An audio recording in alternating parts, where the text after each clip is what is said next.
Hello everyone, and welcome to another night of D&D.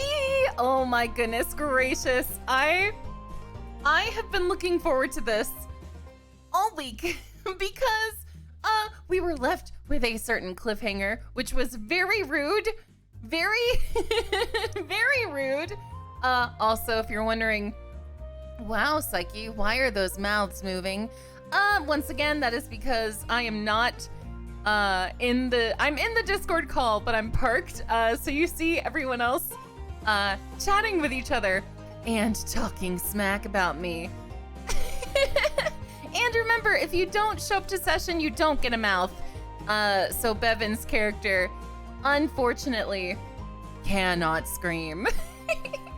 Welcome everyone to the Mark of a God. Hello Nikki, hello Dark, hello Ella, hey great. Saber says, I'm here to deliver my daily dose of sass. Foxes! Ah! Oh my gosh, foxes! Oh, hello everyone. My name is PsycheSiren, and this is our D&D night. Oh my god. You may wonder, wow, why are characters' mouths moving? That is because we are in a Discord call, and the program we have set up by my editor, Night Owl 35, she's right there, has it so that our characters talk while we do. Oh my gosh. But you know what? Hold on one second, folks. Hold on. I gotta warn y'all about what usually happens on this stream. Let's get real, okay? You tune in, you see a D&D stream, you're like, oh, this is professional and put together. You need to know what happens, and I'm gonna go ahead and show you. I'm so sorry. Hello there! Oh, no! There's two of them. The Smut Hut. No, we're not naming it the friggin' Smut Hut! No! Yay! He's not gonna mess with us. Oh, no! Acorn shell. Oh, shit!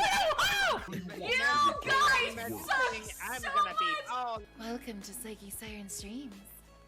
Join us. Join the community. You'll have a great time. You won't regret it. Go ahead. Subscribe today. Follow. Join our Discord. One of us. Forever. It's just, you know, it's better this way. It's better that I be honest with you and let you know the nonsense that usually happens on this channel. Hey, Decimate, hello baby! Foxes, I hope you're having a great day. Y'all, if you're not following Foxes yet, you need to. He is part of our stream team, the Psychepaths. We absolutely love his content, and the fact that he's a lot better at Dead by Daylight than all of us combined. We're fine with it, we're okay. But yes, hello student, hello Saber. You're hungry, go get yourself some food. What you doing? Hey, Osen. And Osen, really quick, in character, because for those of you that do not know, I voice the purple tiefling over there, Colette, who is a disaster, and her form of healing is murder. Because it is your birthday, Osen, I will wish you a happy birthday in the voice of Colette, and how she would say it. Oh, Osendono, I hope you have the absolute best day of birth. You know, I hope Lucius gives you all his blessings. Have a lovely, lovely day. And with that, let's go ahead and join our cast of the Mark of a God. Those degenerates. Hello?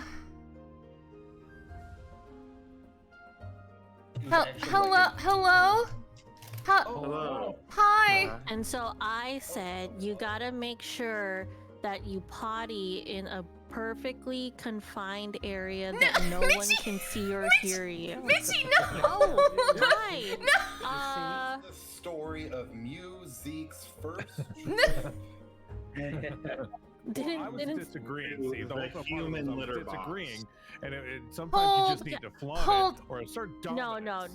no. You Hold- shouldn't assert dominance, Hold, okay? Yeah. hold, please. Yeah. Oh, You're, hi, you're, Psyche. Didn't see you there. no, you're telling me our tabaxi uses a litter box? No. Where's she gonna go, Psyche? She uses the bathroom like a normal person, but she has the option to use a litter box just in case of emergencies. Oh. Do we have an emergency litter box at the house? We have a bag of holding. Of Do course we not do. poop in the bag of holding. That is where I keep my books. That's where the Not potatoes anymore. are. No, not anymore. We have a house for all of those things. I think we should go ahead and introduce ourselves and steer away from the topic of what you use the bag of holding for. No. I don't use it to go potty. I use it to store the litter box. Don't put your litter box. First off, do tabaxi use litter boxes? Second, No, they use bathrooms like normal people. oh my god. Stuff is in a bag of holding. It doesn't automatically all mix together. So in the Oh. bag of holding is an extra dimensional room. So we can put in there a box in one corner, a barrel of potatoes in the other, and then Bevan's skeletons in another corner. Isn't there a weight limit for the bag of holding? I don't know what Yes, you're yeah. talking But about. Way higher than you think it is. Oh, Yeah. T-Pliner, can you take us away, please? Away from what? Oh, he's back. He went to go do a thing before you got here. Was he using the bag of holding? Yes. After Yep. fashion, perhaps. Okay, so it can hold up to 500 pounds of stuff, not exceeding a volume of 64 cubic feet. We can store potatoes and a litter box in there, and then some. I'm just, 500 pounds is a lot of potatoes. it's a lot of potatoes and a litter. A lot of Real- litter boxes. Real quick, chat, is this volume setting better? I love our community. Y'all let us know at the beginning if stuff needs to be altered. Y'all talk about the bag of holding. Well, I started to write fan fiction about everyone going evil today. You're welcome. Yeah. Go Thank you. Because you're the one who gave me the idea, I started with Corvin. I That think I'm probably gonna have. wasn't very hard. You know what? It's harder than you think. I think I'm gonna scrap what I currently have. If you want me to share it, I can. Because I'm thinking about reworking it. We'll see. Just Yeah. you follow your bliss, man. But yes, T-Pliner, take it away. Let's go ahead and get this show on the road now that the audio is all figured out. All right. So welcome to D&D, Mark of a God, Dragon Squadron, Phoenix Squadron. Keep saying that. Throw the whole stream out. We gotta start over. Yeah, wow. Thinking of the other campaign while you're with us, huh? I know that's staying in. Whatever. So this is episode 6, Mistletoe Part 2. No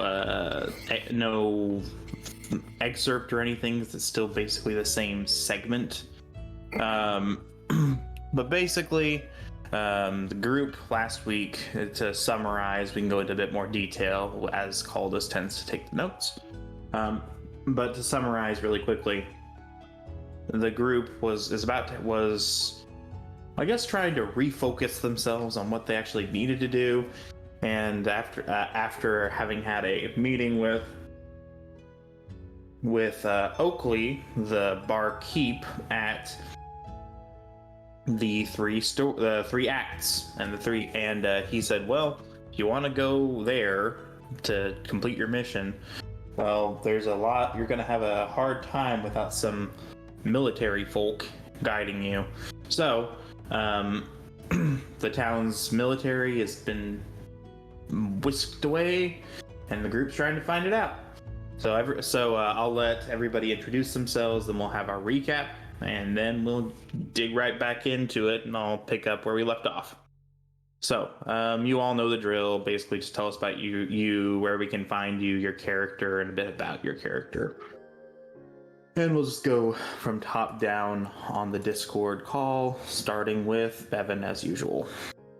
That was your first mistake. Oh, well, we can My name is Bevan McCrory. You can find me on everything ever. I'm usually over on Roll the Roll, also known as Bevan, because I got such a weird name that to try to use a screen name would be folly. But in chat, you'll see me as Precious Hamburgers. I play Corvin Blur of the new Letchaport Blur, We've heard of them. a mystery wrapped in a question, soaked in enigma, deep fried in a big, dirty vat of darkness. I'm a necromancer, as one does.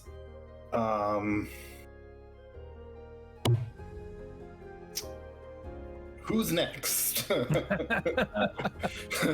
I think that's you, Diz. There's a fly in my office right now, and by fly I mean moth. We need to change Bevan's oil. You don't need to be deep fried in the bad oil. You can mute yourself for yourself. Yeah, if it's dark, that's not good. That's not good. Yeah, it starts getting all smoky and burns the edges and stuff. All right, hey, so I'm Discamp. What's up? I'm you can find me over at twitch.tv/Discamp, where we hang out at the dive and we play games and joke about dumb shit. It's what we do. Also, my name is in the game is Luya. I'm a roguish. Oh, I'll be rogue. loud, Corinne. Thank you too, Super Andiness. I appreciate the beard and the eyebrows, ma'am. I'm sorry I interrupted you yelling that I was going to be loud to my wife. Next, we have Greynarl. Hi, I'm Greynarl. You can find me poking around the chat here in various streams in Psyche's community. Also over at twitch.tv/Greynarl. Cool. I am a fledgling streamer, trying my feet, dipping my toes in the water, and failing every step of the way. Let's go. I play Caldus, the Tiefling fighter. He was once a general for the country that sent us on our mission to save a queen. He is the kind of de facto leader, dad of the group, bullet sponge, big strong man who also likes books and may or may not have a shady past that he pokes around with every once in a while. Okay, very good. That brings us to Night Owl. Hello, I'm Night Owl. I am a variety Twitch streamer at twitch.tv/nightowl35, and I play Kofine, a half-elf ranger that the party doesn't know a whole lot about, and she's kind of just there and doing shady shit. Yeah, that's pretty much it. Shady shit. Cool. Cool. Now we have Psyche's waifu, aka Witty Mitchie. Hello, I am Witty Mitchie. I play Mew, the bard, the backseat cat girl, and I do the things, and she's very eccentric and fun, and hello. Hello. Hello, friend. And finally, we have PsycheSiren, who is the owner of the channel. Am I? Because sometimes I feel like, the inmates have overrun. Sometimes. Don't shout me out on my own channel. I don't want you to feel left out. Oh, I keep telling you this. Thank you. But yes, hello everyone. My name is PsycheSiren. I play the cleric with a good heart, but with also a heart for murder. Cause it's preventative healing. Her name is Colette, and she's very Be a bit more specific than that. Murder by itself is not preventative. she is just very much obsessed with her god Lucius, and she cares about the party a lot, and you know, she takes whatever means necessary to make sure no one gets hurt. But yes, thank you all so much for tuning in. This is gonna be a lot of fun. But yeah, you can find me at twitch.tv/PsycheSiren, but you've already kind of found me. Good job. I also have a YouTube, PsycheSiren. Believe it or not, that's the same one. Okay, Teeth, you can take it away. Okay, so I already kind of gave a background. We can let Caldus do his more formal summary, since now we have gotten into the nitty gritty. I'll set the stage after that, and then we'll get going. Alrighty. So, last episode, we started off with Colette unknowingly insulting Corvin skeletons and properly being shamed for it. We made her... Forgot about it, thank you. Yeah, very thanks. I am the note taker, it's what I do. We made our way down to the 3X to have a conversation with Oakley. He informed us about the city of Riche, where we can begin our search looking for the rebellion to help aid in the war. In order to get in the city, though, with it being locked down, we would need a military escort, and the easiest military escort we would be able to find would be the city from Rendikburg, the team from Rendikburg, the city we are in. Unfortunately, the day after they left to go aid with the war, a freak blizzard came in and they vanished without a trace. They've been missing ever since. We followed a few leads, spoke with a good man named Voris to get prepared, much to Muse using Muse bartering skills and communication ability. We were able to get going swimmingly from there. And we were led to an old woman who is quite depressed after having lost her son to the aforementioned freak blizzard. We poke around her house a little bit, break in, realize she's there just passed out, unbreak in, then come in, speak with her, help her out a bit. She gives us a little bit of information that we can use hopefully to track down the group, and from there we made our way back home in the late night, but then being stopped by a mysterious hooded woman of the name of Leone or Leona. It was Leone.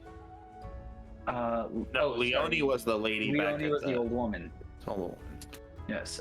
You don't know her name yet. We do not know the mysterious woman's name yet. She knows that we are investigating the missing soldiers, and she wishes to speak with us. This is where we pick up. Okay. So, whereas before, earlier in the day, it was snowing heavily.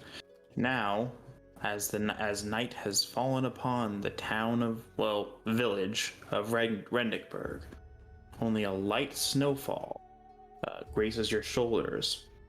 The light from the torches over the door, or I should say near the door frame to the 3 acts, barely illuminates the figure hooded before you. But the voice is unmistakably feminine. She has already given you her little spiel, that she's looking for things herself. And I guess, you can take it from here if you want to. You're telling us you know where they are? didn't say that, but I do have a lead. A lead? Yes. Are you willing to share this lead with us? No one else cares to listen, so suppose you're the only help I've got. I did not mean to click that. Whoop, whoop, whoop. What do you mean that the others won't listen to you?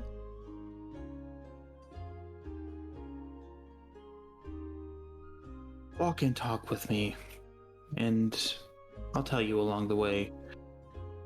Where are we going?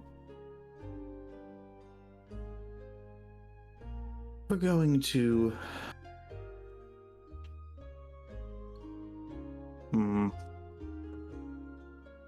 And she's not sure if she's not sure exactly where to take you herself. Corbin interrupts. Yes. Before we go anywhere, I gotta go get a moose. Because we're at a bar. So Corbin. Outside of a bar, but you can grab one if you want. Well, Corbin goes in, like, I didn't walk into the front of a bar to not utilize the bar. Even real life Bevan would be like, you mean we're meeting outside of a bar and then going somewhere else? What's wrong?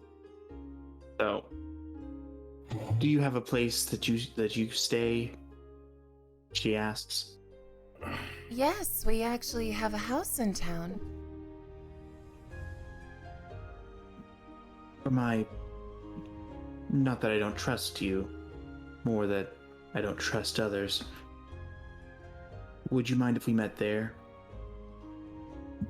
Well, that can definitely be arranged. I see no trouble in it. Corbin walks out of the bar with a bosa and a straw and goes, I don't think we really want some rando meeting at our house. Like, why don't we just meet in the woods? Like, that's our house. This person's mysterious. And he looks over at her and is like, offense. This person's mysterious. I don't want them in my house where I keep my...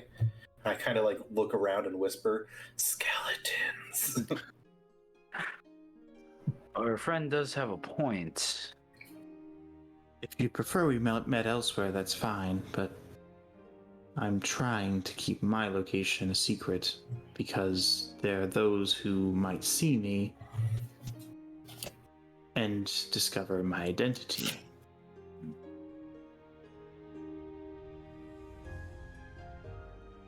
Honestly, I don't think our house's location is quite a secret. All the villagers are talking about us being here. That's true, but if we went to my house, then everyone would know who I was. Well, the idea of the forest is an idea. I mean, that or do we have like a public park here? Like, what are they gonna go? Oh man, these people are at the park. Oof. Mysterious. I say we go to the forest, then. If you want to meet in the forest, then I suppose that's acceptable. She says in a terse, cut-off sort of way. Just lead me wherever you want, but do try to keep to the shadows. Very All well. right. So we're following her into the woods. You're leading her into the woods. Oh, We are leading her into the woods. she's brave. Corbin puts on a pair of Ray-Bans and is like, follow me. I'm the fun wizard today. Am I the drunkle? Am I the wine aunt? Maybe I'm the wine uncle. Maybe I'm the drunk aunt. Who knows? Let's go to the woods. The Wunkle. The wunkle.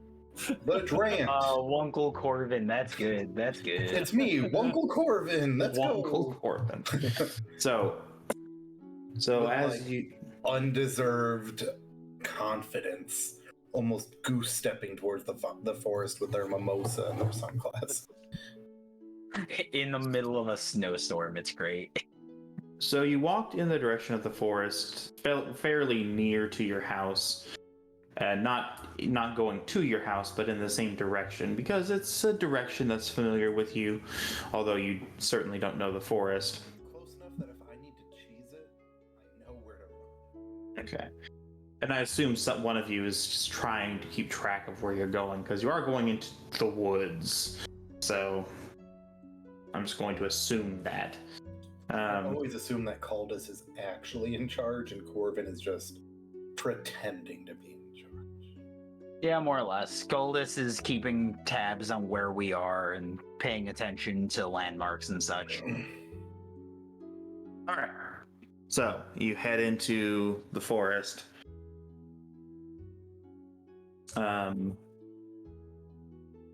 She sees a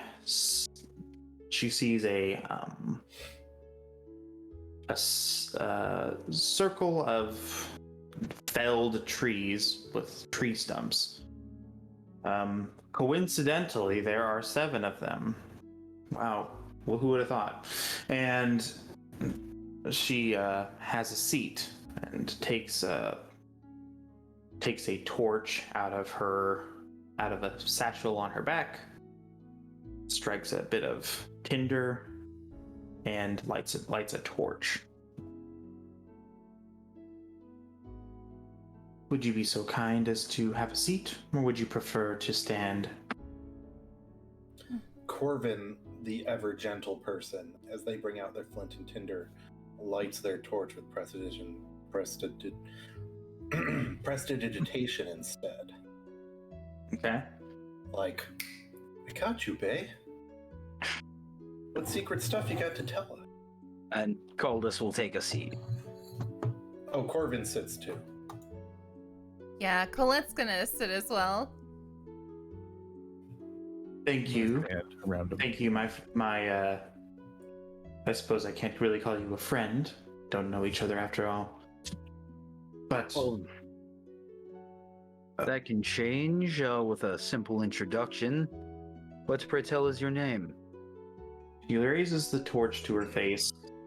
I mean, to light the her eyes so that you can see. You didn't really get a good look at her before, but she has soot stains around her jawline, as though she were intentionally trying to make it seem as though she had a beard. And the cloak that she was wearing was designed very much to conceal her identity further. You may call me Faywin. And you may call me Caldus. And we are the Phoenix Squadron. With the introductions out of the way. As you say Phoenix Squadron, Corvin makes like a poof of fire out of their hands with prestidigitation, like it's kind of like people walking behind someone and snapping their fingers in an old-timey gang fight. We're the Phoenix Squadron. Yeah, that's right.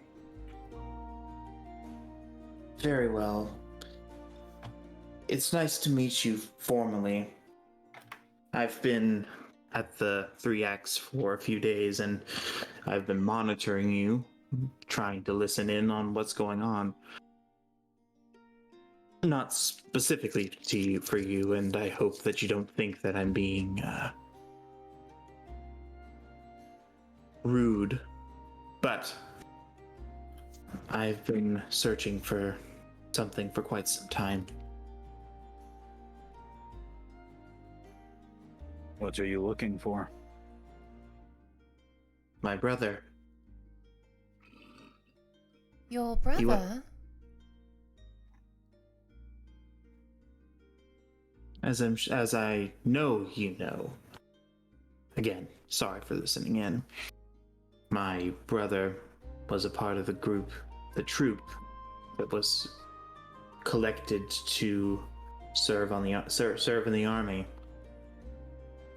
And he, along with the rest of the group, was presumed dead after the horrible blizzard that we had a few prolin ago. And I mourned, and I moved on until not 2 or 3 weeks ago. I don't recall. What happened? What made you change your mind? She stares into the distance at nothing in particular because there's no light except for the faint traces of the moon.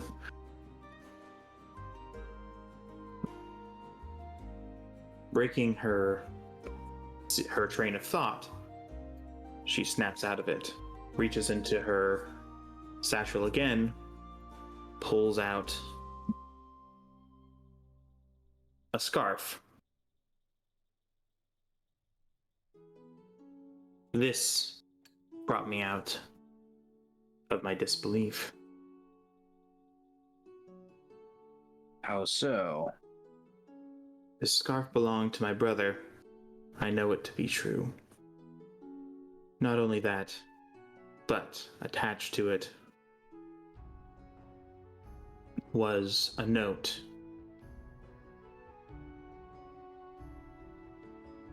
A note? A note written in very coarse handwriting. Said only the following: I am a generous god. She shivers as she says the words.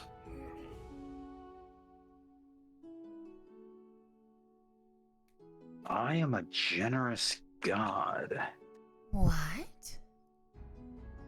Was that your girlfriend? I don't believe so, and I doubt Colette, does Lucius, my apologies, does he use any generosity in his language? Do you want me to roll for this teeth, or would this just be... Well, what do you mean by that, I guess? Like, is this his, speaking... out of character. Like, is this the way he would speak or communicate, or... I mean, there's a lot of gods out there. This could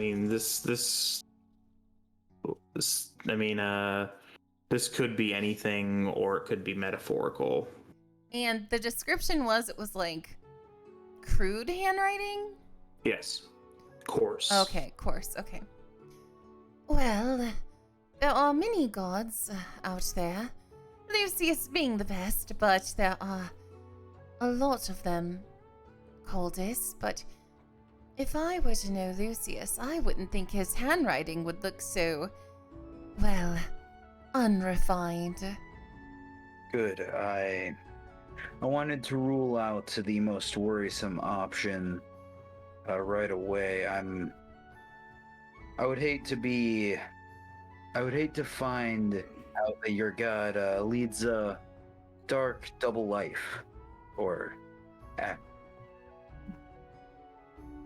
Well, I should hope not, as he is a lord of light, but regardless, I doubt Lucius would be anywhere involved in this mess. Yes, who would think the god of war would have wars? What a oof! Not gonna happen. But back to the issue at hand. Do you have any idea? Speaking back to her name was Faywin, I believe. Yes. Speaking back to Faywin, do you have any idea where the message could have come from? Who could have sent it, or was this just something out of the blue? That I don't know. The truth is that I found this lodged in my windowsill when I told my parents about it, they thought that I was crazy, that I had fabricated the whole thing. They'd already accepted what they believed to be the truth, but how can you deny what you see with your own eyes?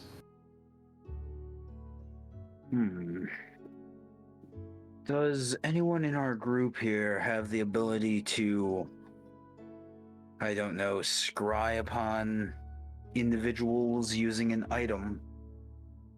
I've seen it done once or twice before to track spies. I can detect magic. Also, can you all hear me better? We can hear you fine. Okay, I was told by the the mystical cloud that it was harder to hear me than others. The best I can do is detect magics, bro. Sorry. That is unfortunate.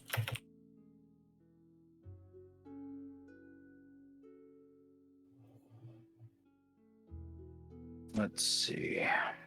Colette, is there anything your super sexy god can do for us?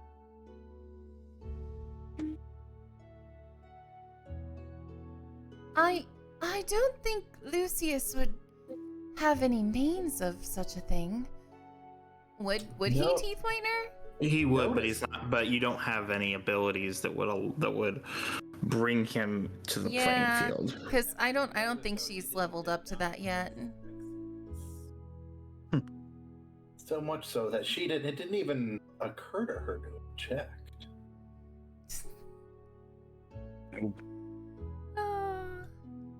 I believe that's just like kind of in the lore.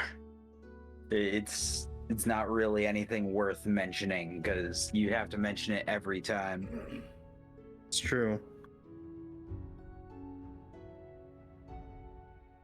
Well, I don't know if it helps, but I believe I might have something as an idea of where they may have gone first. All right. They were headed north. My brother told me this before he left. He said that he was headed to Edenhugel, which is the hill country to the east of the forest.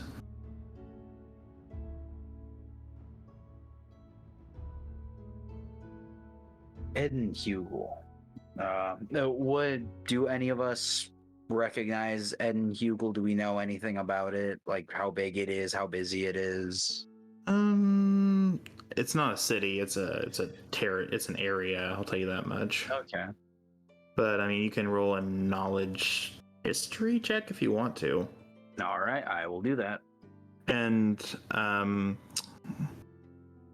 I would think that that Luya would, being a guide in the area, would probably he can roll with advantage. It's a 20, right? Yeah, D20 plus whatever your relevant modifiers. I got a 9, Teeth Whitener. You've not heard anything about it. Yeah. I'm afraid I am unfamiliar with the location. Luya, have you any recollection of the name Edenhugel? I rolled a 7, so no. Did you roll one time? Yeah, I rolled a 7 one time. Did you roll twice? So roll again, bro. Yeah. Okay. 11. Okay, and did you roll an 11 or did you roll an 11 Yeah, I rolled plus? an 11 plus. Blah, blah, blah. That's what plus your intelligence, and So it's a plus 1. are you proficient in it? What was I rolling against? I'm sorry, I apologize for that. You're just making it roll. It's a history check, right? It's a history check, yes. Oh, So I am history- proficient. So you're proficient in history, so +3, plus your intelligence modifiir. Your intelligence is 18. So that would be a +4. +4. So Yep. total of +7, unless Yeah. you have that like That's one of your double decker ones. I don't remember if it is or not. If it's not one of the doubles, it would be 18 then. Yeah, you've heard quite a bit about it. You've never been there yourself, but Ettenhugel is named such because it is a hilly country with lots of Ettins in it, naturally. So a lot of people around the as a little bit of trivia that you would know. A lot of people in the area who have Ettin as a portion of their surname. It refers to a small war that the Mylenes had against the orcs and their Ettin cousins that raided them a few hundred years ago or so. So the city of Ettenfurt is located not far from Ettenhugel for that reason. Are they still war torn now, or are they just? No, it's the Ettins still prowl the country, but there's not an organized orc army like there was before. So it's pretty peaceful. Peaceful wouldn't be the right word. I would say it's not. It's just not. It's not cohesive. It's just right. Country. It's just country. Okay. So I impart my knowledge upon everybody. So you think they may have made it to Ettenhugel or been taken there? Well, it's the first major roadblock to an adventure to the north. I would think that a large adventuring party would be able to make it through there safely, but they, not being adventurers or skilled, led many people in my town to doubt that they would have been able to survive the winter storm if they were attacked. But this, she says, holding out the scarf, changes everything. What's the scarf? The scarf is her brother's scarf. Yeah, and it had the note attached to it that said, "Only the following, I am a generous god." Oh, that's what I meant. Okay. So, only the following, I am a generous god.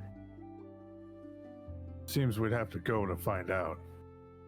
Yes, I'm afraid this is looking quite obviously like a trap, but it's the only option we have at the moment to find those poor lost soldiers. I have hope that maybe my brother is among them, but if he is not, so be it. I just want to know who would have done such a thing to him. What was his name? If we find him, you have my word, I will do everything I can to make sure he returns safely. His name was Ash. And I'm typing out how that's spelled in. Or perhaps Asha. Asha. Yes. Does anything, Teeth, that any one of us could tell about, say, this scarf, to see if there's anything? I know you probably... No, I mean, you're not holding it, but okay. If you want to, you can. I'm just curious of it. Can I see that scarf? Sure. I don't know I don't know what help it would be, but I suppose you can have a look at it. Because my thought on this is that, if it's got something you're talking about a god on it, maybe there's some magic here, and I'm going to bring it to the group and see. Does anyone see anything that I don't see here? Anything we can glean from this scarf? Even tracking? Well, roll a perception check, since you're looking at it. Okay. Oh, I rolled really low. The second one. Second one is still low, 4. Well, you would only get to roll once, but still. Oh, okay, my bad.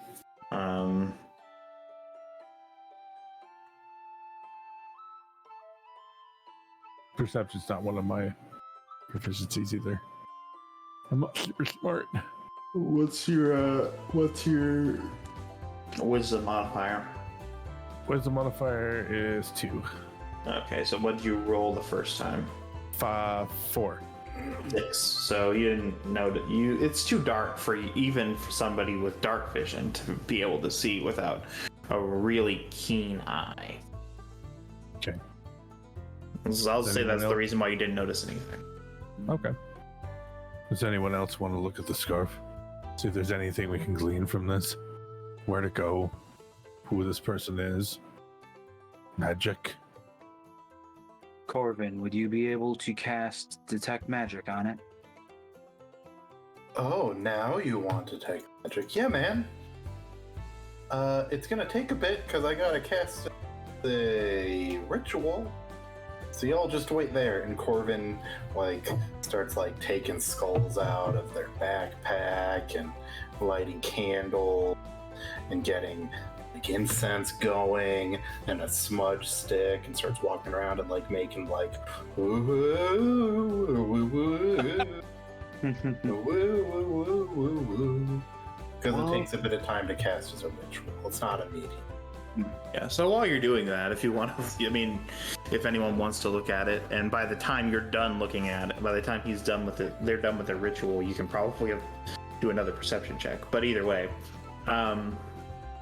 Does anyone have other questions they'd like to ask?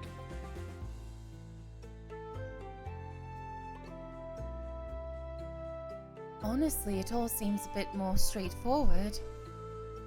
There's obviously a sign that, well, either he's still alive or something nefarious is going on. Definitely alters things a bit. So Mew, who has been braiding Kofine's hair this whole time, it just looks over. Or it could be a trap. It's almost assuredly a trap. Yes, unfortunately. I'd really They should like to really- know the nature of this trap. You know, if they really wanted to set out a good trap, they should just use them like really good snacks, like cookies. That would get me.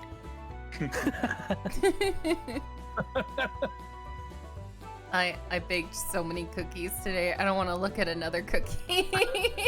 I want a cookie. I have Hey, brownies. Psyche, can I be step 2 so I can get presents and stuff? Maybe one day.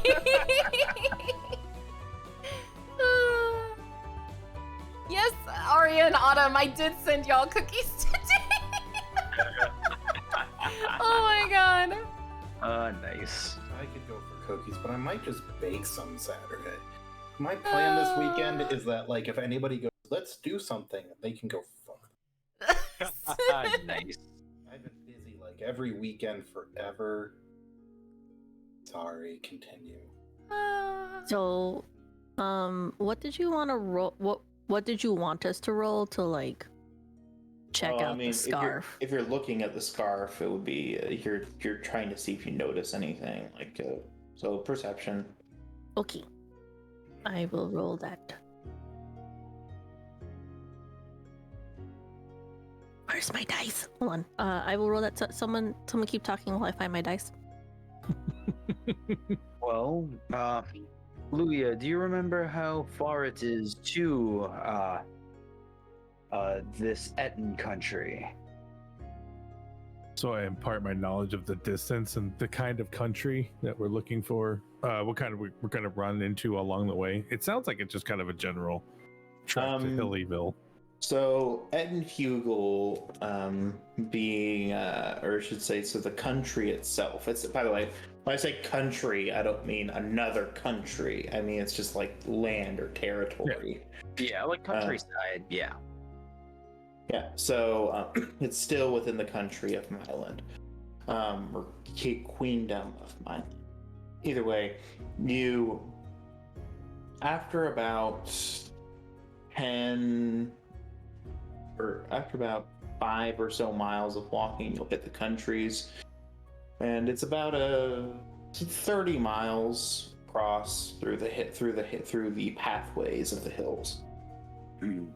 And Mew, you notice something a bit odd. I'm sorry. So you can't really see much of Feywin's face, but you know for sure that she has blonde hair. Okay. Well, there is a small, a single strand of hair on this, and that hair is black and long. But and this is what's even weirder. Roll a perception check on the hair itself. Okay, will do.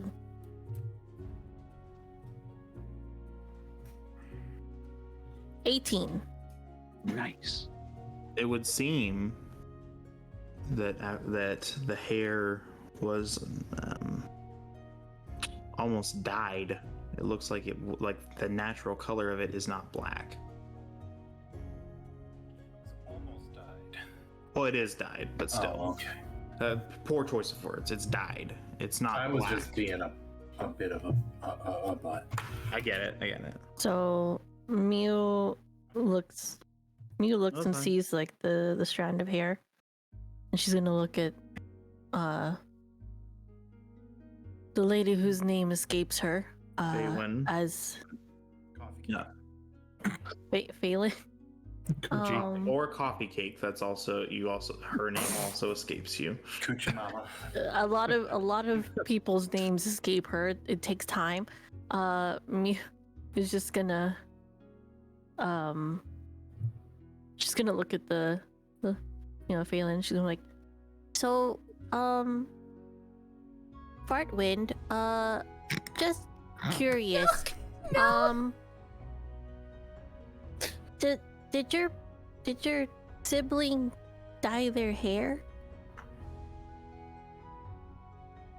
Not to my knowledge, he had hair like mine.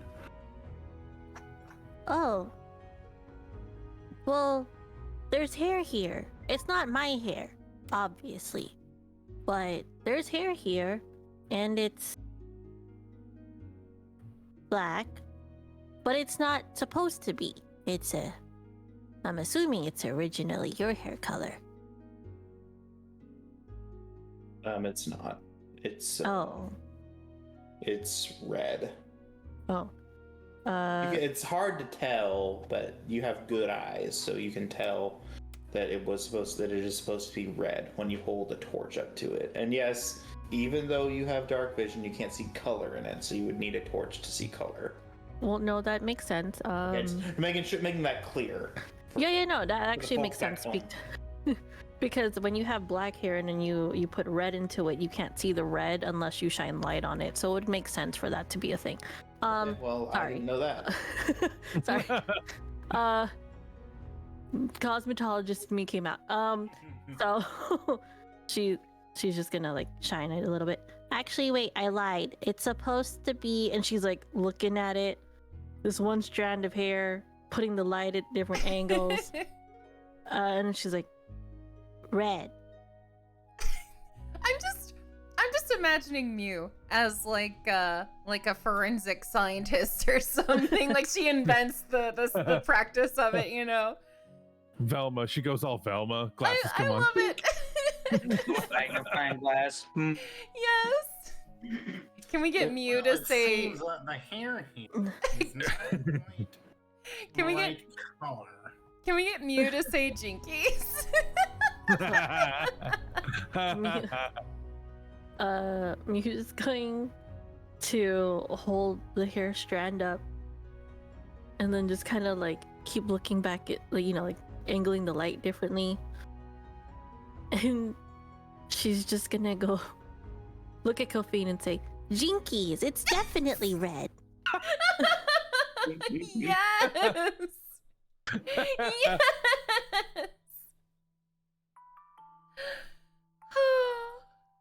Well, there were quite a few little young red-headed men in the village that were heading up there. Nice. That tracks. Seems like red is a fairly common hair color, at least in this city, in this town. But oddly, there were none whose hair was black. 'Cause Well, that's not brown, is it? It's black. Yeah. Yes. It's very strange.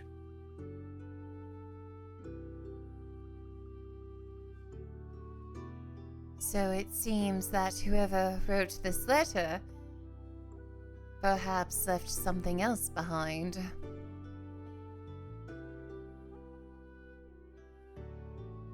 Bit of left behind from the kidnapper. That's Maybe. what I'm thinking. Well, if the brother was kidnapped, that means he may still be alive. He may be. Exactly. We should go. Soon. I think the plan was to leave in the morning. We just have a different destination now. Agreed. Mew's gonna look at Corvin, wondering if he's done detecting magic. Corvin is already like sitting down, just finishing off the mimosa. Oh yeah, I've been done for like. So what did you find? I don't know. Good question. Keith, Well- what did I find? Nothing. Yeah, it ain't magic. It's not magical. It's just a scarf. That was a good waste of unguents and incenses, and I'm glad we know for sure, though. It smells good here now, though. I think that it was a great way to show off your skills. Yes. The skills Yes. that no one was in doubt of. If we're in need of a formal burial, I suppose we know who to call. Yes, burial. Definitely bury the flesh. Thank you for sharing this with us. It will definitely aid our investigation. Well, I suppose I'll head back to the village. You take care. Let me know if you need anything. If you need me, you can find me at the 3 Acts. She takes and she heads off toward the tree line, and eventually you see her torch go out.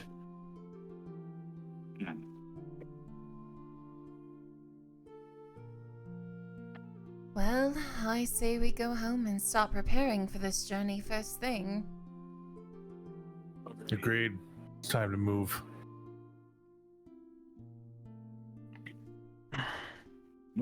Onward. Team.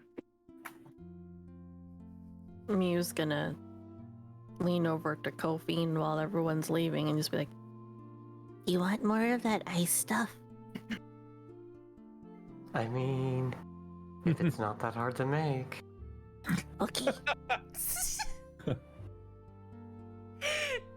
Should we tell Colette? You know, maybe this time we let her suffer a little. Okay.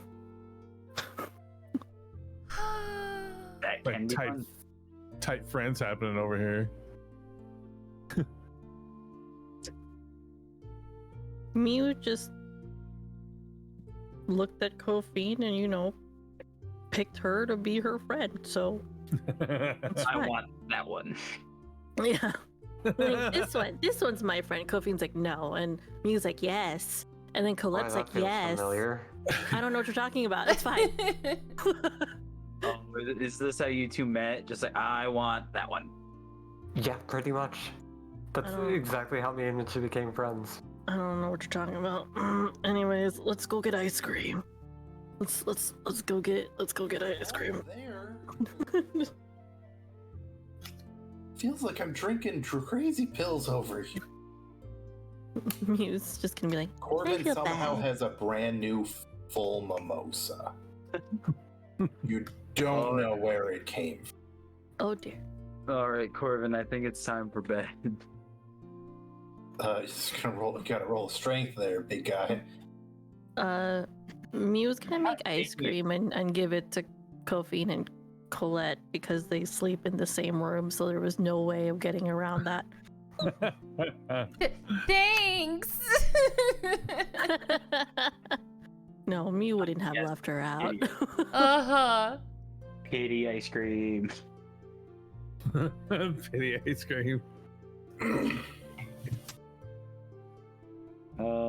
Does anyone have any night shenanigans, or are we able to just move forward? Colette is going to write a note, to like let Kyrell know that she's not just like skipping town, like, you know, she's not ghosting him.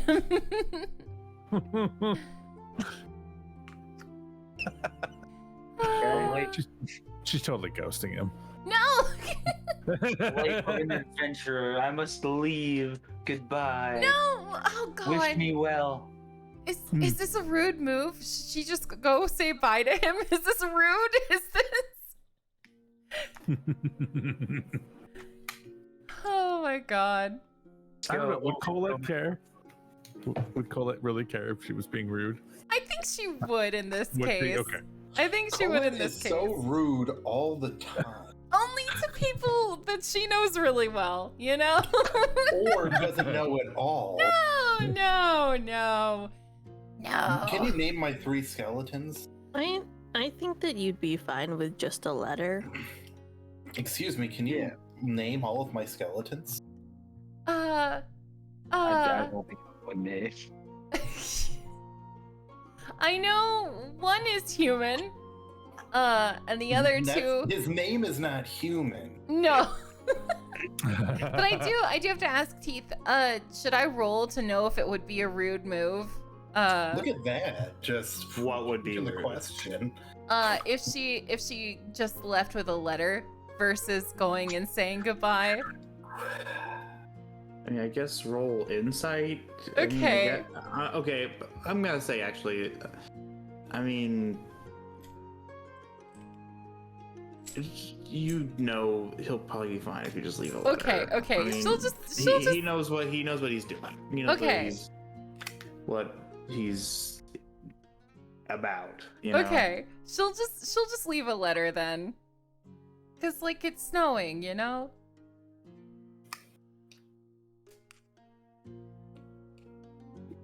I don't believe I have anything, so I'm gonna go hunker down. All right. Yeah. So I'm going to sleep. Luia's going to sleep. Colette did her letter and is going to sleep. Corvin, do you have any shenanigans? Oh no, we're all gonna go to bed, and me and my skeletons are going to bed in our special room that is separate from everybody else's and has a cast iron door. And Psyche's not allowed in because she doesn't remember my skeleton's name. Gosh, dang it. Do you and Kofi have any shenanigans? I've got nothing. Just the normal zoomies at some point in time. Don't worry about it. It's fine. I should also probably pepper in, we'll just skip over it though, pepper in conversation about Agatha watching over the house as we're leaving, telling her like what has happened over the day. So like, hey, we're going out to Etten Hugel. We have a lead on the army. There might be something, most likely a trap. We should be fine though, because we're awesome. Mm-hmm. Because we're awesome. I mean, those are my words, not his. His words would probably be because we are like spectacular combatants. and I have trust in my team. I liked awesome. Because we're awesome. Because we're awesome. Okay, so are you heading out now, or are you going to like go to sleep, or? We rest, we get back anything we burned throughout the day, and then leave first thing in the morning. Okay. Sounds good.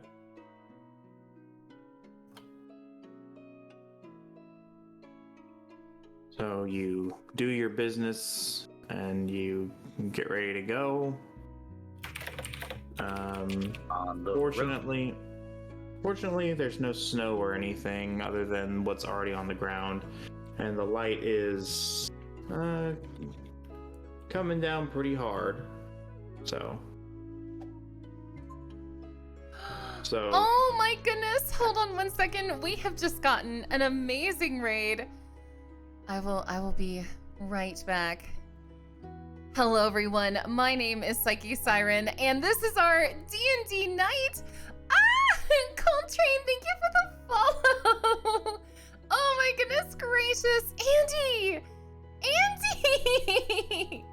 Y'all, the lovely artwork you see on our screen for Mark of a God is all thanks to Andy. She worked with us and made it so that our characters could talk, and their mouths would move along with it, and their eyes would blink, and she did just such an amazing job. Hello, Yendis. Hello, everyone. Oh my gosh. What are you doing? But yes, Coltrane, please do not expect any skill. But yeah, everyone, I'm gonna have to go ahead and warn you real quick. I'm a person that believes in transparency. Right now, you're seeing our professional fancy Thursday D&D, but this is what usually happens. Hello there! Oh, no! There's two of them. The Smut Hut. No, we're not naming it the friggin' Smut Hut! No! Yay! He's not gonna mess with us. Oh, no! Acorn shell. Oh, you guys suck so much! Welcome to PsycheSiren Streams. Join us. Join the community. You'll have a great time. You won't regret it. Go ahead. Subscribe today. Follow. Join our Discord. One of us. Forever.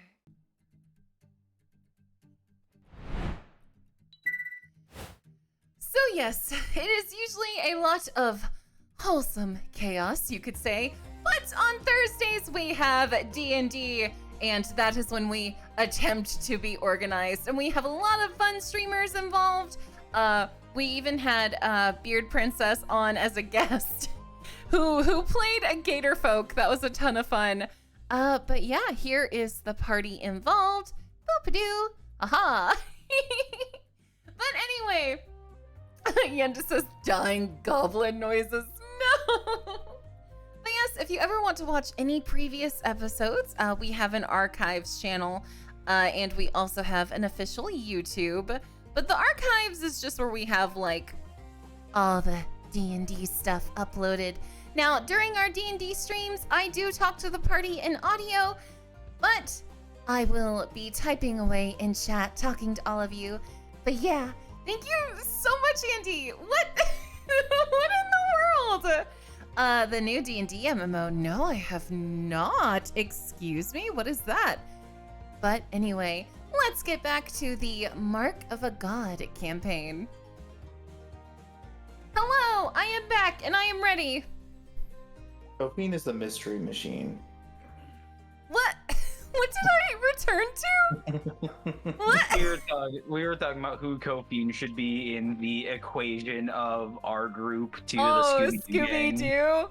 Yeah. Did you just say Kofian was the truck? You're Scrappy-Doo, so... Cocaine is Corbin's Scrappy-Doo? No, you're Scrappy-Doo. I'm Scrappy-Doo. Hannah, thank you for that raid! Corvin and the skeletons are like Shaggy and Scooby. Hold on 1 second, y'all. We got another raid. I'll be right back. Oh, Hold on. Jesus. Hello, everyone. Yet again. Hi. Oh my gosh. Don't you make me cry. Hannah, thank you so much for that raid. Hello, everyone. My name is PsycheSiren. Thursdays are our D&D nights. 40 viewers. No. Y'all are too sweet. Oh my gosh.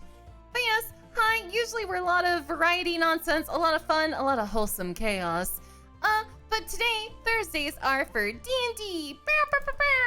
So yeah, go on in, sit down, and enjoy some absolute fun nonsense. And please go check out Andy, go check out Hannah. They're amazing streamers. Hannah I've known for years now. Absolutely cannot recommend them enough. Okay, back to the show. Poor thing. Okay, I'm back. All right, let's Sure. move. Any other raids want to happen?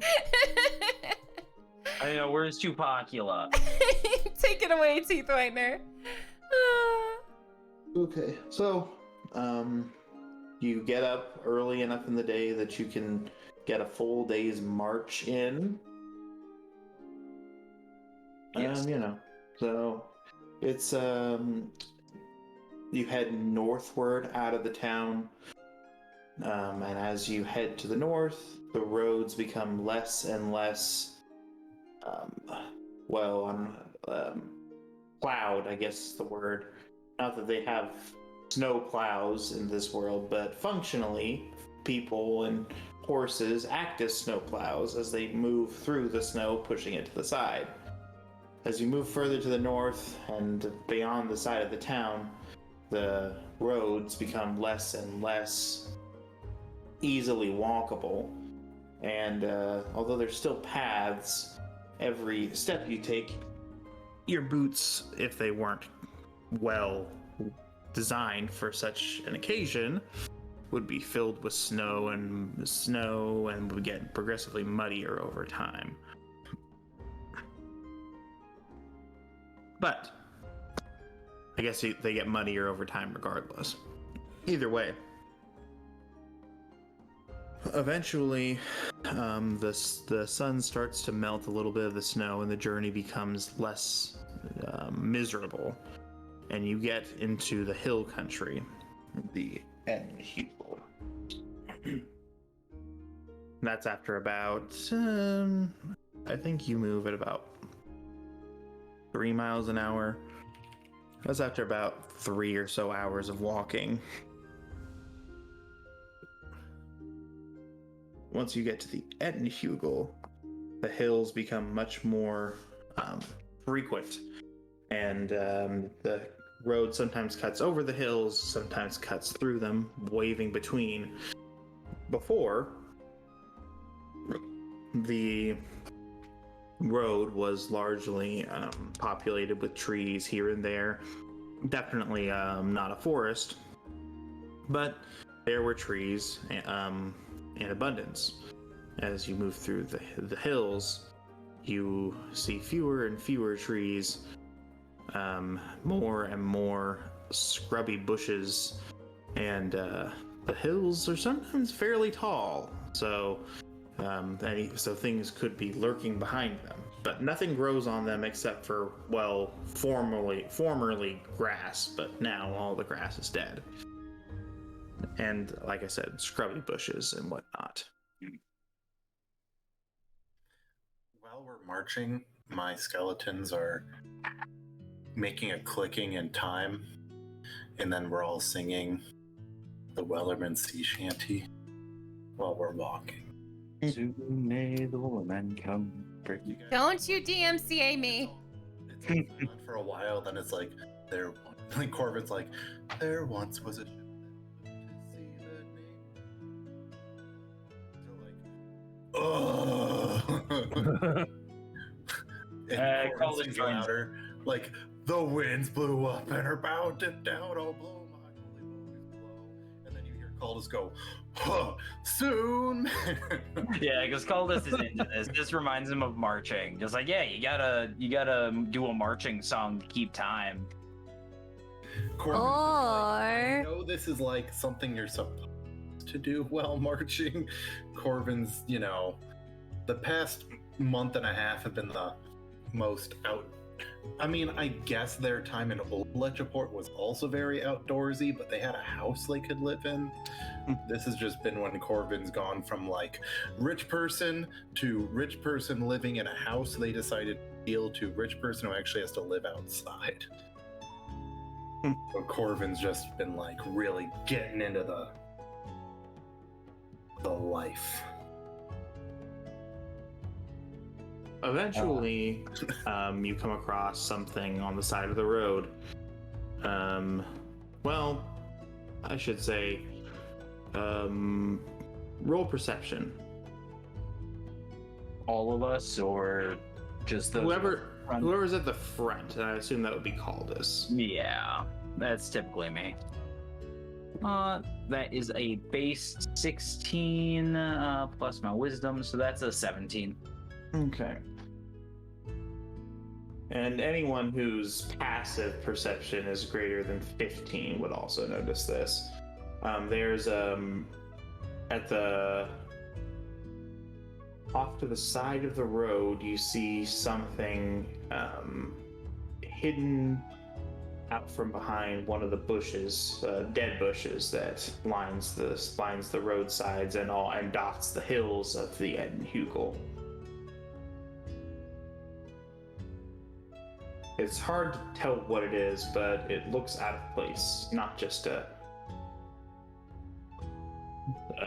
traveling, an adventurous weasel who's left the forest, or a rock. It looks it's out of place. You don't know how to describe it. Passive perception is 10 plus your wisdom modifier. So like mine's only Okay. So yours is 12. Gotcha. Do you see that object off on the side? Might be worth checking out. Then I will move in to investigate.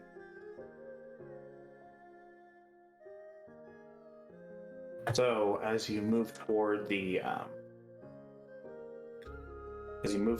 bush, you see that thing that's sticking out from behind it is a boot. Oh, it's a and boot. As you approach the boot seems to be attached to a person. And as you look at the person, something that should be attached is not there, namely their head. Oh. On the body. Uh-huh. It's your typical dead guy alongside of the road. What kind of clothes are they wearing? Soldier's clothes. Any markings that would indicate what soldier he is, if he's one of the ones we're looking for? The thing is, the soldiers from the town of Rendigburg were supposedly heading to Ettenfurt to be outfitted for war. So this guy is just wearing leather armor, no particular insignias on him, but it wouldn't be unlikely for it to be one of the soldiers in question. All right. Well, I'm afraid we were correct. This is the right path. Corbin steps forward to search him. I'd really like to turn this dude into another dude. And while I can totally do it without the skull, I'd like to be able to, talk to the dead guy first to know what's going on. Like, if this is the dude we're looking for, all jokes aside, I don't want to turn him into another dude yet.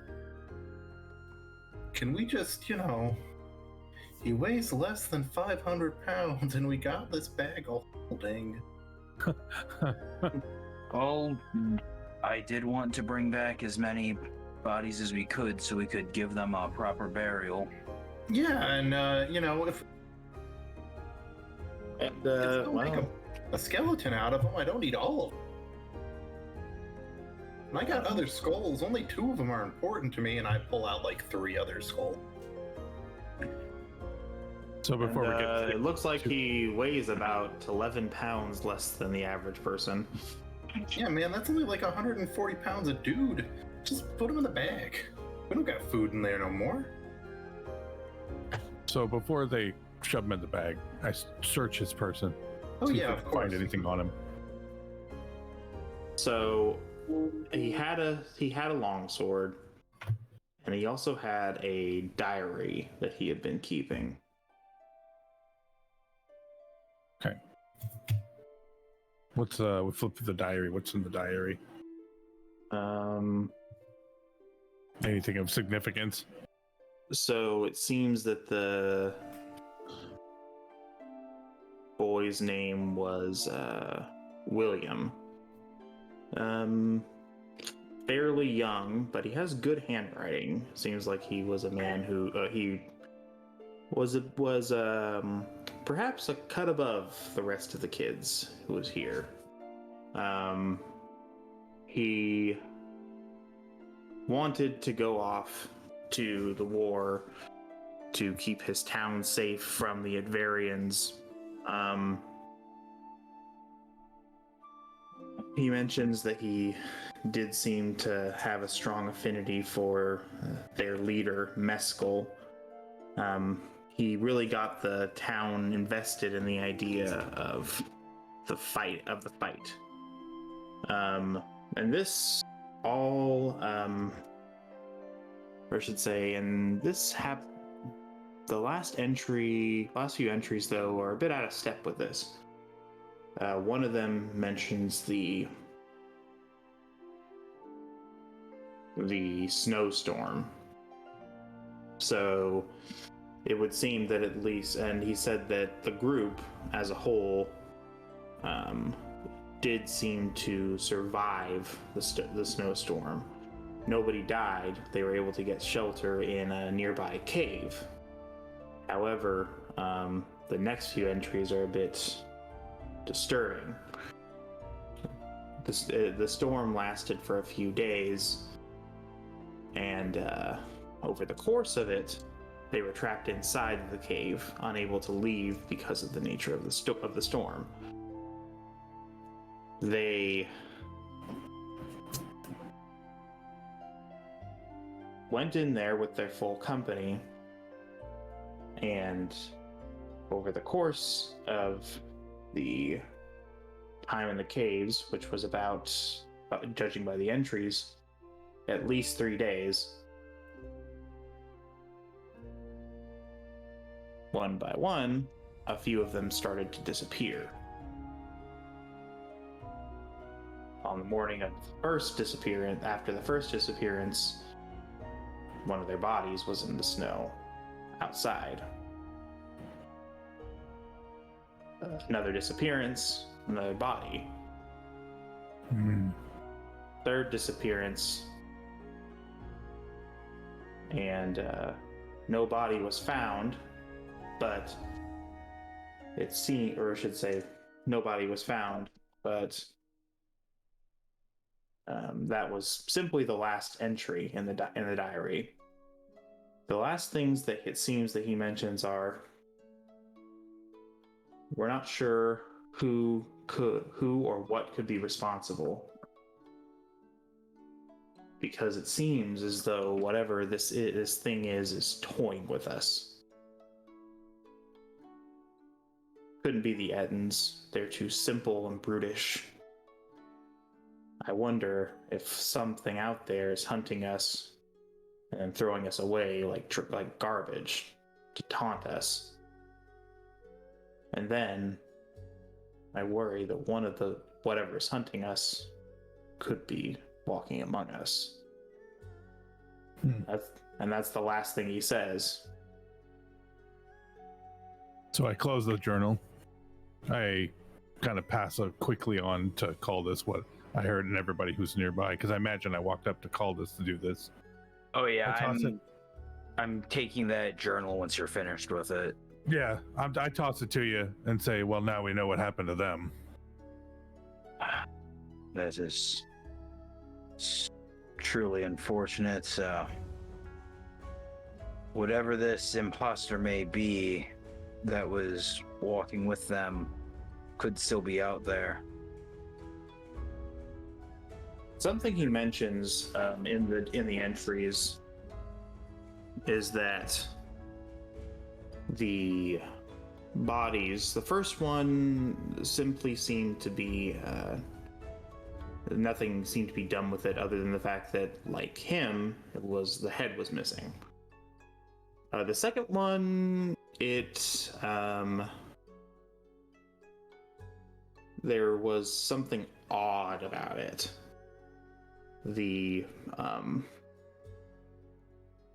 It looks as though the body had a scorch mark on it somewhere. Now, did the second body, does it say anything about the second body also missing its head? Yes, they all were missing their heads.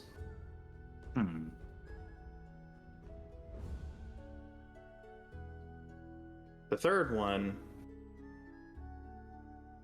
it was missing its head as well, but in its hands were a big snowball. Its hands were clasped in front of it, holding the snowball.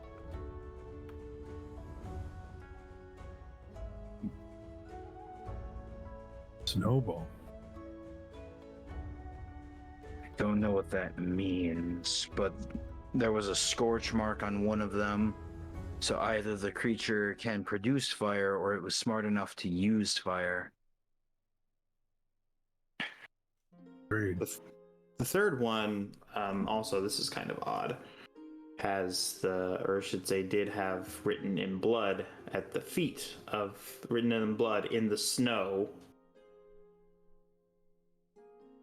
beneath the feet of the whoever it was.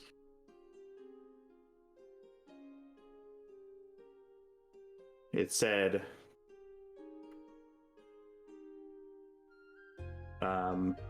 Edric, whose hands were as cold as his heart.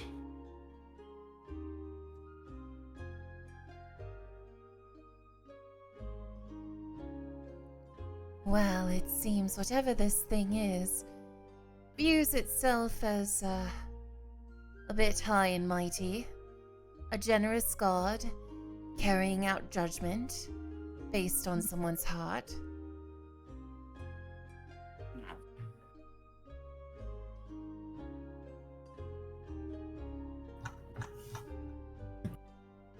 What do we do now?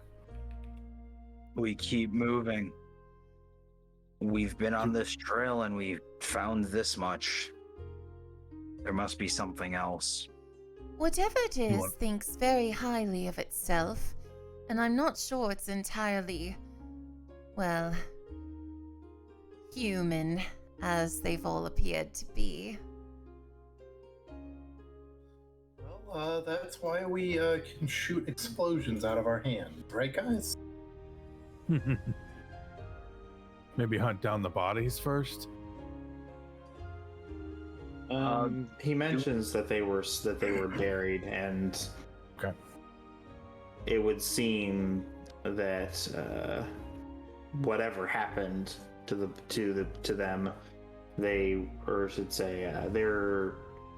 does not seem to be a cave nearby. So this body was probably carried some distance. So I say we look for the cave. The creature might be using that as a base of operations, or we might be able to find more bodies. Or a survivor, perhaps?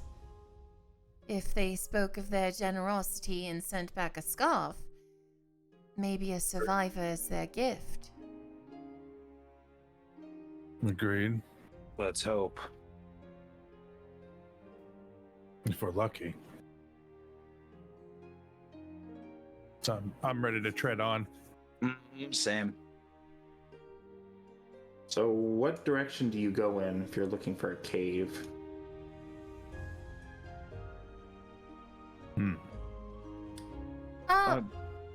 Well, I was gonna say, Luya has experience with like tracking and like knowing the land. Would he have a general idea of where to go? He's never been to this country. Well, no, he's never been in the country, but like, you know, understanding terrain or survival. But like, Bevan, just as a basic fact, knows that you either, if there's hills visible, go towards the hills. Otherwise, if there's a river visible, go towards the river because there's a valley. That's what I was thinking. And Corvin, you have a bird companion still, correct? Oh yeah, Edgar's like, he's right here. He came back, you know, what up? And Edgar's like, yeah, nevermore. Would you be able to have Edgar fly around and scout the area for us? Corbin looks over at Edgar and does like the lots of eyebrow raising. And Edgar, you can see roll his eyes, goes, yeah, okay. And Edgar flies off. All of his pets are snarky.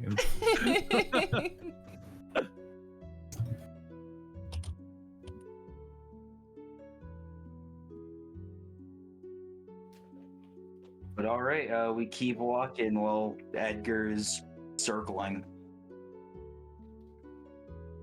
So how fast can Edgar go? I mean, Edgar's just got the stats of a raven. So give me a sec. It's got the stats of a raven, but it's got my intelligence. So instead of a 2 intelligence, it's got an 18. Okay. So it's got a perception of 13, but it's flying about. It's up in the air. You can decide, you know, whatever. Its fly speed, it's 50 feet. Okay, so that's pretty fast. Yeah. So it's considerably faster than you guys. Yeah, the 30 feet we have, it's almost twice as fast as we have. So yeah, it's able to cover some ground. After about 30 or so minutes of flying, Edgar does come down and gives you some. Well, he would if he could give you eyebrows, like he had done before. Mm-hmm.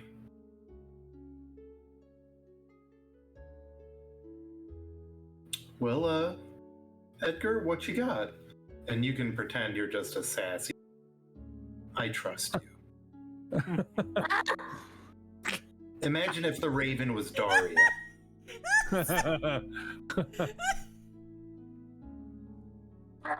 If you head to the northwest, you'll find the cave that it came out of. Maybe. I don't know. I gave Edgar a cough drop. Little lozenge. I think I have a gizzard, otherwise I might die if I choked on this. Well, you won't, because guess what? You're magic. Oh, I'm immune to die of choking then. Look, Buster, I could just, snap my fingers and get rid of you. I wouldn't because you're a little fluffy cutie pie, but I could if I wanted to. I'm there, and perhaps I wish that you would sometimes. Look, baby, you know you're my first summon, and then my Skelemans, and I need you for, being around and stuff. You're my BFF, and I, scratch right under... Cutie fluffy pie. Do the skeletons react to this? Look, skeletons, you guys got some usefulness, but, Edgar's been around for years. Don't hate the player, hate the game. Fair enough. But northwest, couple of miles. Thanks, baby cakes, and I give you like, I don't know, a sip of Amontillado or something else that birds named after Edgar Allan Poe. Clementines? Annabelle Lee's? Is that a food?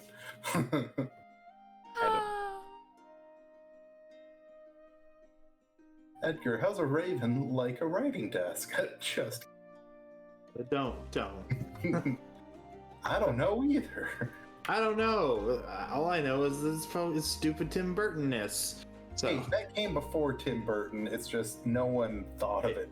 it did probably, but I don't want to think about that movie. So Imagine Johnny Depp dressed as a clown, crumping. Oh. imagine if Tim Burton made another movie. Oh His no. last movie.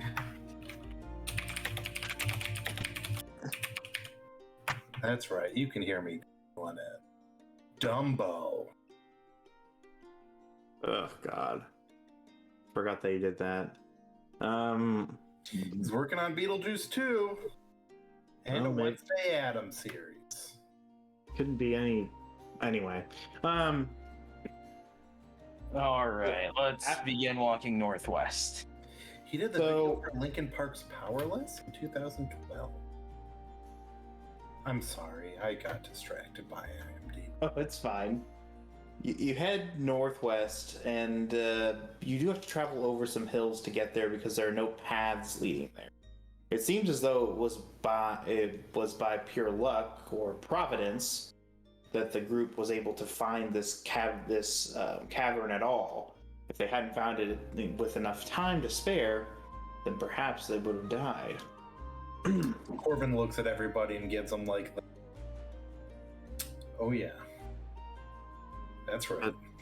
You do find the cavern, and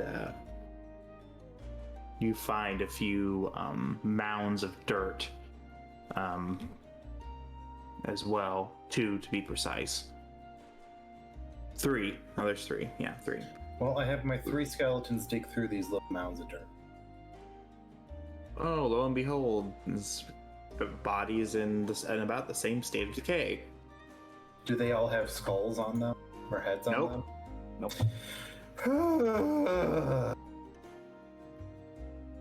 Oh, I'm sorry, I forgot that you needed those. Oh, I don't. I can still make a skeleton out of them. But we need to ID the guys first. We're working for the one person. Once we find the one character, I can turn the rest into skeletons. Yes, so he has 3 heads. Or 3 headless bodies. Mew, are you, Mitchie, are you keeping track of how many bodies are in the bag?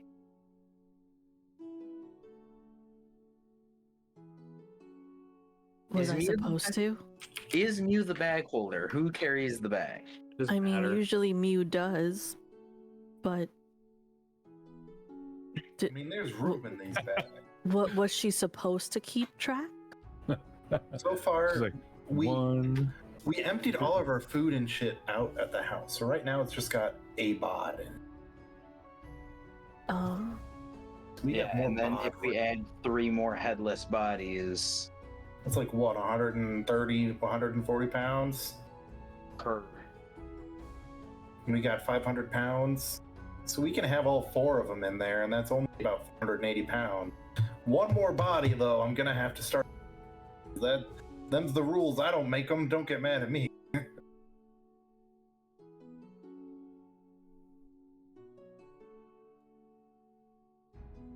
Can I weapon drawn? I want to poke about the cave. Oh, Luya. Everyone, be ready. We don't know what's in the cave. I'm ready to go.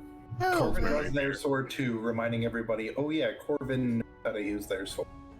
It's not just all magic missiles and fireballs over here. So we're going in there. That's the course of action we believe to take. I mean, all the brave, cool people are the cowards. Stay out here, though. I believe it would be a good idea to have someone, maybe a team of 2, set up front just in case something's waiting for us to go into the cave. If you would feel comfortable staying back, Colette, that is fine by me. No, I'll go in as well. And she readies and steels herself and chin high, you know. Mew is going to take Colette's hand and look at her with eyes that say, "Are you sure?" Mew, for Lucia's sake, we survived a war. What's worse than what awaits us? It'll be I could list fine. a lot of things. No, don't list them. It's fine. We don't have to go over those things. We'll just. There are headless bodies in Yes, our bag. Yes, Mew. I know what's in our bag. I just want you to be sure because I appreciate your head staying on your body, and I'd like to keep it that way. Oh, that means so much to me. I'm sure we'll be fine if we all stick together. I think this is another situation where Colette and Mew both look over to Corvin and their 3 skeletons at the same time, and the 3 of us give a almost simultaneous thumbs up. Like, I like to think they're all half a my thumbs up. Mew's she's gonna nod at the thumbs up, look at Colette, and be like, I just want you to know I'm gonna be by Kofine the whole time, so just After all that. If you need me over here, just it's unless you want, do you want us? We can be right behind I'll you. be That would fine. Yes, if you need me, I'll be right next to my new BFF. I would like it very much so if you stay alive.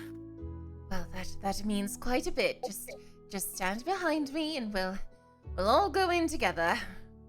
If anything does happen to you, I promise I won't let Carvin do anything. Thank you. Just donate me to the temple, I suppose. Oh. Okay. All right, lead the way, Coldest and Luya. Mew is gonna go over to Kofine to so that way they can follow suit. But she's also just gonna be on a scale of 1 to 10, how well do you think this is gonna go? Probably poorly. Okay. Yeah. If we do want somebody to wait outside. No. Manage that alone. No. We should all go together.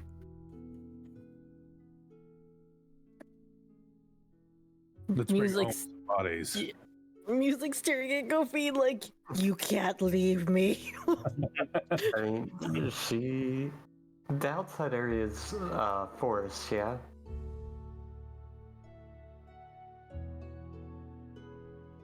Teeth. What'd you say? The outside area is forest, right? It's hills.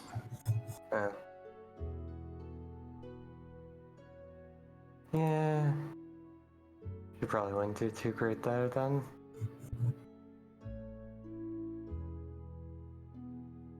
Fine, she'll stick with Mew. Yes.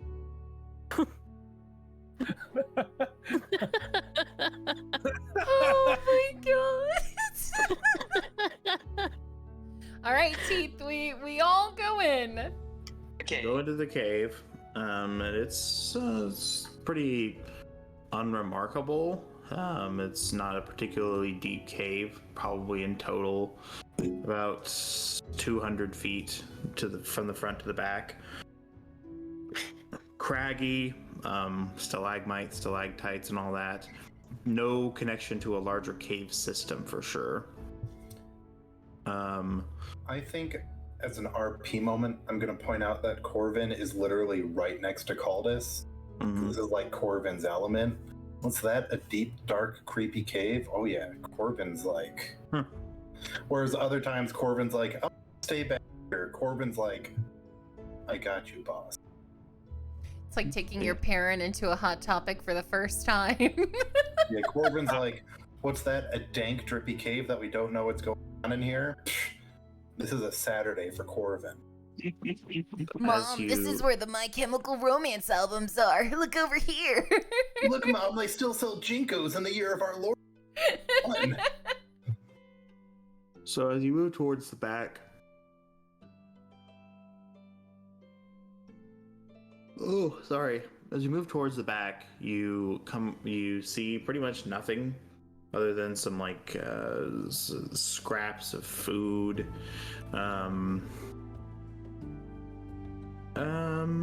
But roll. You also see a few left behind sacks, and yeah. I would like to investigate the sacks. Yes. Roll to investigate the sacks. Can you see quotes right there, going right in the quotes. So you investigate the satchels, the sacks. That is a sacks. You don't get to change it to sack. You can say sack. What's wrong with saying sack? Yeah. Yeah. They could be potato sacks. Yeah. You investigate them, and it seems that it had the belongings of the group of one of the members of the group. There were 20 people in the group, and there are only 2 sacks. One of them is full of just clothes. One of them has clothes, but it also has a large a ledger, and it is labeled expenses for the Rendickburg platoon. There were no expenses to speak of, so it just says 300 gold at the top, and inside you find a purse containing 300 gold. No. Oh my god, that's pretty nice. Well, that's a lot of gold. I am conflicted. Oh, we could give this money back to the families of the men. Yes. To at least aid them in this trying time. But at the same time, money is a useful resource. We are doing all the work. I wouldn't feel right if we kept it. I mean, you saw the state of that widow. Yes. That's okay, Colette. It's easier to split 500 between 5 people than 6 people anyway. For now, I'm going to hold on to the bag, and I will distribute it amongst who I see fit at a later date. Okay. As you and Corbin move forward, you both roll a perception check. Roll, huh? Ooh. I'm assuming that you're carrying something to light the room. Yeah, I would have a torch or something. That's a 14, my good sir. And this is perception? Yes. Oh, 4 dice don't count. All right, that is a perception is wisdom, so that's a 17. Okay. You notice, as you're looking around, you see something, because you have eyes for this sort of thing because of your dark vision. Even as the cave gets darker and less sunlight creeps in, you look up and you see something odd. Hold. What is it? Look up. Colette slowly looks up. Oh man, this is like The suspense is like some of that alien. Do we just hear, kill me? No, you don't hear anything. Corvin's like, I said cast fire, and that's You look up and you see written in something brown, I am the Raven.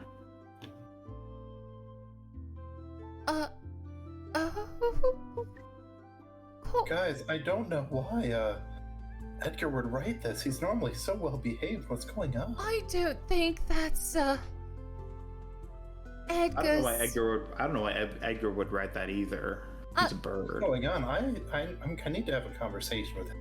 Real quick though, Colette's gonna kind of piece some things together, and she's gonna ask to see the letter we had with the scarf, because I'm guessing we took it with us, you know. Yeah, that would be useful evidence. She is gonna hold up the letter up to the writing and see if it's similar. Roll an investigation check. What's investigation again? Your intelligence. Okay. / if you're proficient in it, which I don't think you are. No, but she can still roll intelligence real quick.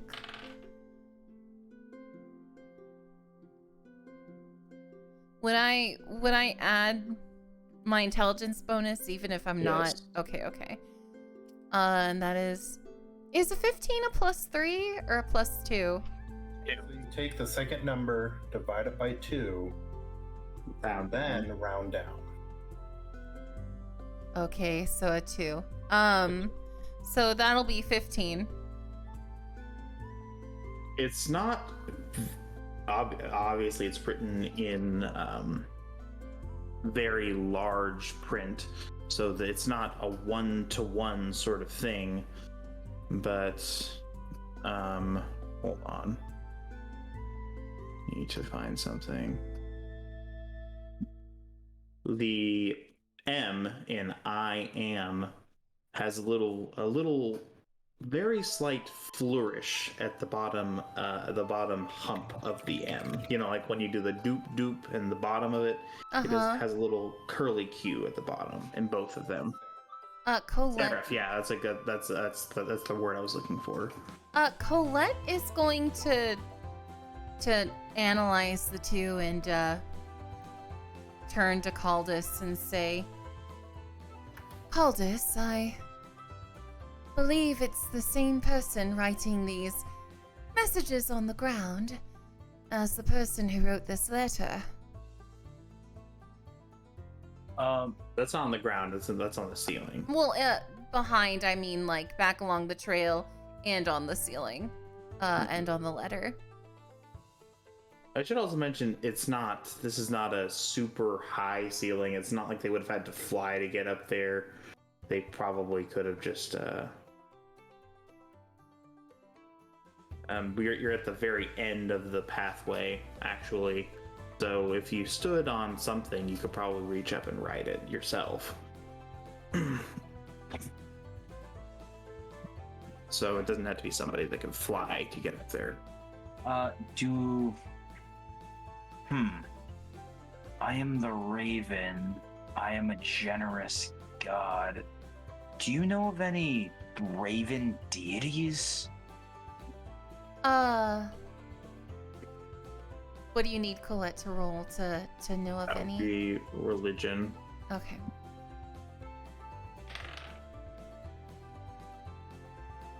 Ooh, nat 20. Very faintly. There was supposedly at one point in history a god of judgment and a god of death, whose name has been lost to time, but is now known as the Raven. Well, it's odd you ask, because I'm afraid I don't know their name. It was quite hard to find information when I was studying in the temple on it, but we call it the raven, and they are a god of, well, judgment, it seems. Well, sounds like a few keywords are coming together. We might be dealing, and I'm just spitballing here, we might be dealing with some sort of divine entity. Or someone who thinks highly of themselves and that they are a deity. Worst case, best case. Let's see if we can put them down and end this little charade then. I agree. Do I see anything that I like tracking ability, that kind of a thing I would notice on the ground or around to possibly find a direction for this thing? No. I mean, okay.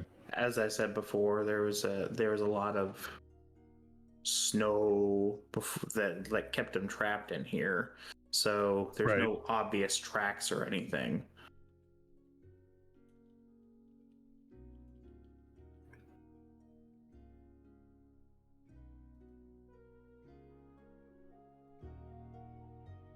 So I think we're gonna call it here.